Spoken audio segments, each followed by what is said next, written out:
Hi, I'm Tom Morrison, and we're going to spend 5 minutes with Ward 9 councillor Hilary Payne. As someone who has been involved in city administration for quite a while, how has Windsor changed in that time? I think it's changed in two major ways. One is that we had a one industry town, the auto industry. That's really changed, and the challenge for Windsor now is to develop new and different industries, new and different commerce. And the second major change, which I really notice because I came here in 1969, is the unfortunate decline of downtown, where the shopping has moved away to the suburbs, to the malls, etc. I think we're seeing a resurgence now in downtown. Things are going to get better, but for a long time, downtown was in a decline, and that was unfortunate. And what are the main challenges facing Windsorites today? The major challenge is undoubtedly the matter of jobs. Okay, in other words, the sad thing is that a lot of young people are still leaving Windsor because they can't find employment here. That's very bad because then the average age of the people in the city will rise.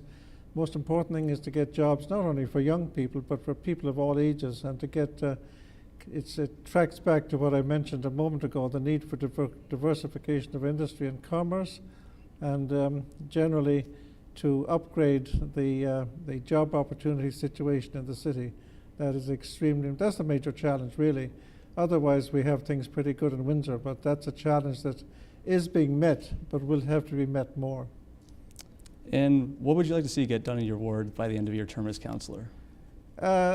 Ward 9 is the largest ward in the city. It's in the southeastern part of the city. It's made up pretty well half of urban and half of rural, which is unusual. It's the only ward like that, but it suffers from a major lack of community facilities. It doesn't have a library, doesn't have a pool, and it doesn't have a lot of things that all communities should have. So we're improving that already. We're getting a new splash pad into the ward this coming year. We're improving other community facilities as well, and I'm hopeful that that will continue. One major change I'd like to see is the conversion of the Queso rail line, the Canadian Southern Line, which runs behind the mall. I'd like to see that transformed into a recreational trail, but unfortunately the trains are still running on that, Tom, so we can't do it. But I'm hopeful that we'll make some progress on that before the end of this current term in December of 2014. And you recently hosted a meeting for your ward. What are some of the concerns your residents have? Well, I'm pleased to say that they didn't bring up very many concerns, because when I was elected in December of 2010, I was confronted with a large number of complaints and issues, and I must say I've been working on those ever since, and answering individual complaints and also general complaints, and as a result, issues and complaints now have gone down to a fairly low level. But as I said a moment ago, there is still that problem with the lack of community facilities. And that, by the way, in turn has got a connection with the young people, as I mentioned, leaving the city, because if they don't have recreational opportunities, young people especially will go somewhere else. So I'm hoping for more community facilities in the city, and I'm especially hoping for the conversion of the Queso rail line into a recreational trail, which would go right from the city limits, the south city limits, all the way to downtown. Unfortunately, the trains are still running on that, so we can't do it yet, but I certainly hope that will happen before the end of this current term. Okay. And we've talked about the Grace Hospital site before. What do you think about the city's purchase of it and the plans to demolish it? I think it's great. I think I was very much in favour of that, because it was going nowhere.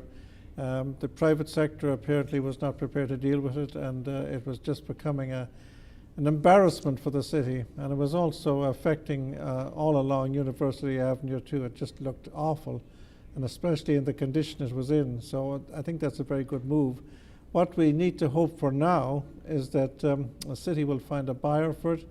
The city will very likely demolish it with a lot of assistance from the province, and then we hope to find a buyer for the site to bring, again, jobs, I mentioned before, and new assessment onto University Avenue. What would you like to see put in place of it? I'd like to see whatever is compatible with University Avenue. It could be residential. That would be nice, because that's another major problem that we have in downtown, is the lack of people living here.